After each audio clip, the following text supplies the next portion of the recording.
The room was heavy with tension, the kind you could feel press against your chest like an invisible weight. Reporters leaned forward in their chairs, fingers poised over keyboards, and camera lenses zoomed in on the dais. A congressional hearing that had started with dry protocol was now a boiling pot of ideological warfare. And at the center of it were two women, Congresswoman Jasmine Crockett and Congresswoman Marjorie Taylor Greene. 5 minutes before the storm erupted, no one saw it coming. Crockett, the rising star from Texas, had held her own with quiet strength throughout the session. Her words were measured, her eyes steady. She knew the weight of the moment. Every time she spoke, she carried with her not just policy positions, but the lived experiences of women often left unheard in the halls of power. Black women, working class women, single mothers, daughters of the South. On the other side sat Greene, the firebrand from Georgia, whose rhetoric often set the room ablaze, sometimes literally, sometimes metaphorically. To her supporters, she was a warrior. To her critics, a wrecking ball. She leaned back in her chair now, eyes narrowed, tapping her nails against the table like a warning bell. Then, it happened. Greene made a comment sharp, condescending, and, as usual, aimed to provoke. She smirked as she referred to Crockett's appearance, taking a personal jab wrapped in faux policy critique. The room went quiet. Crockett inhaled slowly, and then she stood. "You are a threat to women everywhere." The words cut like a blade, delivered with calm fury and searing clarity. Crockett didn't yell. She didn't need to. Her voice was calm, precise, and loaded with the emotional depth of generations of women who had been silenced, mocked, belittled, and underestimated. "You are a threat to every little girl who dreams of being something more," she said, locking eyes with Greene. "You use your platform not to uplift, but to tear down. You mock our struggles, distort our history, and embolden those who seek to strip us of our rights." Gasps whispered around the room. Reporters looked at each other, stunned. The fire had been lit. Greene didn't flinch. After a long pause, she leaned into her mic and spoke just one line. "You wish you were me." The room exploded into noise, reporters yelling questions, aides rushing to manage optics, and social media lighting up in real time.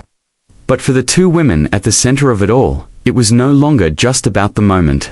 It was about everything they stood for and everything they opposed. The emotional battlefield in the days that followed. The clash turned into a national spectacle. Clips of the exchange went viral, dissected by pundits and armchair analysts across every network and platform. Some applauded Crockett's stand. Others cheered Greene's audacity. But beneath the headlines, something deeper was unfolding.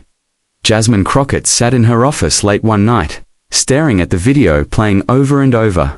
She had become a symbol, but symbols were heavy things to carry. Her phone buzzed with messages, some encouraging, others cruel. She read one from a teenage girl in Mississippi who had watched the video with tears in her eyes. "Thank you for standing up. I didn't know someone like you could speak for someone like me." The message hit Jasmine harder than she expected. Remembered being that girl. Sitting in a classroom where textbooks skipped over stories like hers. Walking through hallways where teachers looked through her.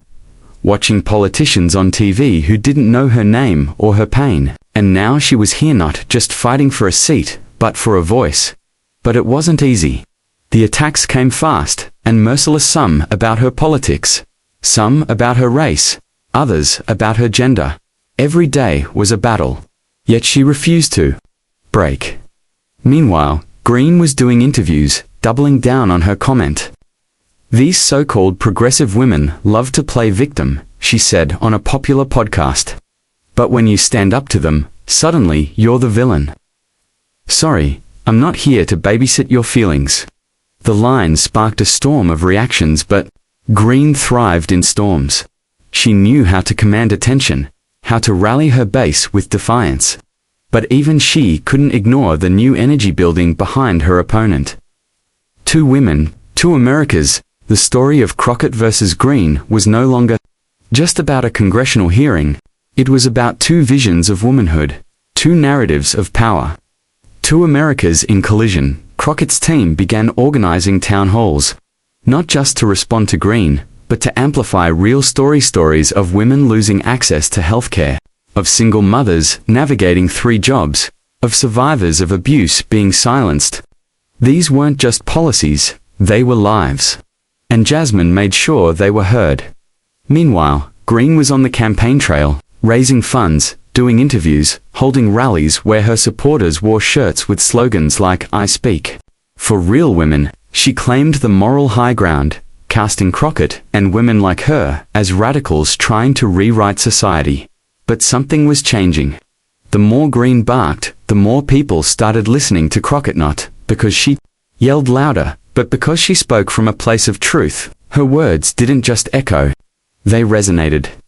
A particularly powerful moment came when Crockett visited a small clinic in Alabama that had recently lost funding due to state abortion bans. A young woman there, barely 18, held her hand and cried. "They keep saying people like me don't matter," she whispered. "But when I heard you speak, I believed again." The resolution: power and purpose. In the months following the viral exchange, both women continued on their respective paths. Greene remained loud, polarizing, and dominant within her circles. But Jasmine Crockett became something different. She became a movement. Her speeches began drawing crowds. Not just Democrats, not just women, people who felt seen, people who wanted dignity restored to the political conversation. Eventually, a second confrontation between the two happened during another hearing. This time, Greene threw out more insults, but Crockett didn't respond in anger. Instead, she smiled and turned to the committee. "I'm not here to fight with someone who thrives on division," she said.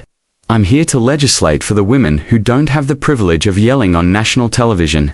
I'm here for the invisible ones." That moment went even more viral than the first, because this time, the country didn't just see a battle, they saw a leader. The message: stand tall. Even in the fire, by the time the story faded from the daily news cycle, the impact had already been made. Young women from across the country had organized panels, rallies, and social media movements inspired by the moment. A hashtag threat to no one trended for days, symbolizing the power of women who uplift instead of tear down. Crockett didn't win every battle. She didn't silence her opponents, but she changed the conversation. And sometimes, that's the most powerful victory of all. Because real power isn't about speaking the loudest, it's about speaking the truth. Especially when the world tries to silence you. And Jasmine Crockett, she spoke with the strength of every woman who had ever been told to sit down and stay quiet, and instead stood up. Final words: when asked months later if she regretted calling Greene a threat to women, Crockett replied simply, "No, because the biggest threat to women is silence. And I will never be silent again. And neither will the millions who saw themselves in her."